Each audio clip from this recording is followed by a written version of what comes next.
gawin na lang natin, ma'am, baka hindi niyo po na-receive ang confirmation. Okay? Baka po puno ang inbox niyo, kaya wala kayong confirmation na na-receive. Eh sabi ni customer, sige, magbubura na lang ako. Or binura niya lahat ng message niya sa inbox para lang pumasok yung confirmation natin. Wala pa din. Paiba na yan. So, gagawin natin, kasi minsan nangyayari yan eh. Wala tayong confirmation, pero mag-inquire tayo, may load na tayo. Pumasok na yung load natin. So, pa-inquire, ma'am, sir, tawag naman po kayo sa, sa network provider. 222 or 1515 para malaman yung load balance. So, yun. Minsan pwede po yun. Eh, nung pagtawag niya, wala pa din daw.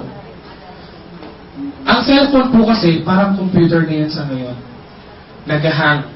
Okay? So, advice na lang natin kung ang cellphone na yan bukas sa napakatagal na panahon at gumamit kayo ng napakaraming application. Advice na lang natin na pa-reset or pa-power cycle. Patayin ang phone, tanggalin ang battery ng 5 to 10 seconds. Tignan ninyo, pagkabukas niya, lahat ng text papasok. Okay? Ganun ang nangyayari. Okay? Eh kaya lang wala pa din. Hindi pa daw pumasok. Ngayon, check naman na natin. Baka mamaya, mali ang product code na nilagay natin. Okay? Kasi baka mamaya, nagpapaload siya ng Globe, ang niload mo Smart.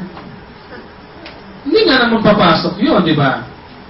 Or, familiar ba kayo sa may X at walang X na product code natin? Ang X po, ito po ay ating mga electronic load. Automatic pumapasok yan sa account. Yung wala namang pong X, ang tawag po dyan ay electronic pin. Iyan po yung, ikukumpara natin sa traditional, kinikis-kis. Tapos, ilo-load pa natin. Okay? Kung paano siya i-load, meron po tayong mga product guide. Andun po ang instructions. Okay? So, kung saan, 223 yata, then, number sign, then dial. Parang ganon. Or sa 1516 or 223 naman sa globe. So, parang mga pin. Okay? Or baka naman mamaya, mali ang pagkakatayin ninyo ng product code. Halimbawa, imbes na S30X, ang ginawa nyo S30X, as S30X. Okay? So, 3 and O. Dapat dyan, 3 and 0. Tapos X. Or kung Smart Bro, SBRO 100. Hindi siya SBR0 100. Same with the cellphone number. Normally nangyayari yan. Guilty nga ako dyan eh. 0916758800. Okay? Minsan, ang tinatay talaga natin is 0916758800 instead of 0916758800. Okay? Or, minsan, sabi natin kayo, nasundan natin yung format. Kung may space yan, may space. Lahat ng LX natin may space. Okay? So, baka walang space kaya hindi na-process. Or, may space nga. Mali naman yung spelling. LX space laod. Imbes na LX space load. Okay? Same with LX space reload. Dapat hindi siya relaod. Okay? So sabi ko kanina, sundan ang ating format, eksakto, tama. Okay? Now, how to reach customer service? Ang tanong ni Ma'am kanina. I'm so happy to inform you that we already started Operation 24/7 noong July 1st, July the 4th. Okay? So again, from now on, you can call us any time of the day, any day of the week, any week of the month, any month of the year, anytime you want to. Okay? 311-3000 landline po ang gamitin ninyo. Wala pa po tayong toll-free kasi. Okay? Available po sa Metro Manila, sa Cavite, and Bulacan yata. Okay? And then very soon po, ilalabas na po natin ang numbers na pwedeng tawagan ng Globe, Sun, and Smart para yung mga naka-unli calls, okay, whether the province or sa mga nandito lang din, kung gusto ninyong gamitin ang cellphone, yung mga walang landline, so pwede na po yun very soon. Okay? So, pwede rin po tayong mag-visit or i-like po natin ang ating official V-Mobile fan page. Punta lang po tayo sa Facebook. Type nyo po V-Mobile Technologies Incorporated Official. Aside sa ating website, nagpo-post po kami ito ng announcements and ng system updates. Okay? Yung iba, doon nagtatanong, ginagawang customer service, Okay? So, sinasagot naman, but again, we still encourage you to call 311-3000 kung magtatanong kayo. Alright? Pwede po tayong mag-text sa ating text care. Ayan po ang available number sa ating text care. Huwag po rin yung tatawagin yan kasi walang sasagot. Okay? Text lang po yan kasi system-based po yan.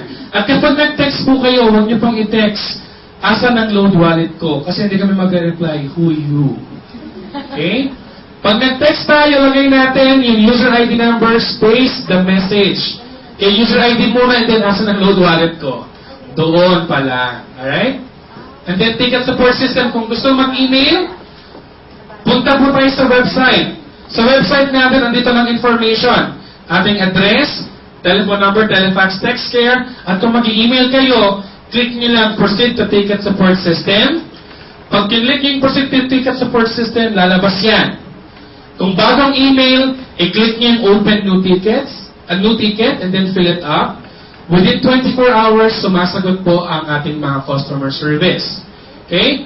Or kung magpa-follow up naman po kayo ng ticket number, type nyo lang po ang ticket number at ang email, and then, check na yung status. Isa-send po yung reply sa inyo within 24 hours. Okay? So again, text care. Yan. So yung mga information na yan, available po yan sa ating website. So my question, I can accommodate po 2 more questions. 2 more questions. Yung card, ma'am, yung card po natin, nababenta siya ng 250 pesos. Yung 300 po, kapag kay SMS push na yan, kung walang card na ginagamit. Okay? Kailangan yung Tecno user na mag-register ng panibagong Tecno user, meron siyang at least 260. Kasi 250 mababawas sa kanya, parang ibabayad doon ay 300. So, yung user namin, pwede silang matanong na yung another user sa baba, di ba? Yes, ma'am. Through SMS. Through SMS na po. Hindi na sila bibigyan ng mga card. Wala na po. Through text na po yan. Meron po tayo sa ating kit, meron doon na Tap Mobile. So, yun po ang ating guidelines sa registration. Yes, sir. Sa traditional loading na meron tayong mga promo yan, mga free text. Pag dito ba tayo nag-load? Nakaka-avail din tayo sa mga promo nila? Alright, that's a very nice question po. Ang tanong ni sir, sa mga traditional na loaders, meron po silang free text. Halimbawa, mag-load ka ng 1,000, meron kang 300 free text. Sa V-Mobile, meron daw ba? Okay, ang sagot po dyan, wala. Okay? Kasi po, kaya po, yung mga traditional meron mga ganon is, loyalty po yun eh. Isang SIM card, isang SIM card lang ang ginagamit nila sa isang network. Okay, kada isang network, isang cellphone, isang SIM card. Okay, sa atin nga po kasi, since hindi isang SIM card lang at lahat na ng network, wala po tayong loyalty na freebies. Okay? Pero, yun nga po, compared naman po sa ating system, wala naman po silang earnings na nakukuha naman po natin. Okay? So, in terms of freebies, wala po tayong freebies. But then, hindi naman po sila nakakapag-load ng using one SIM card and using one cellphone. Okay? So, kung meron pa po kayong ibang questions, pwede po tayong i-direct yung questions sa baba sa ating customer service sa 19th floor, or kung makakatawag naman po kayo 311-3000 po. So once again, maraming salamat po. Ako po si Jenny Sevilla from the Customer Relations Management Department. Maraming salamat.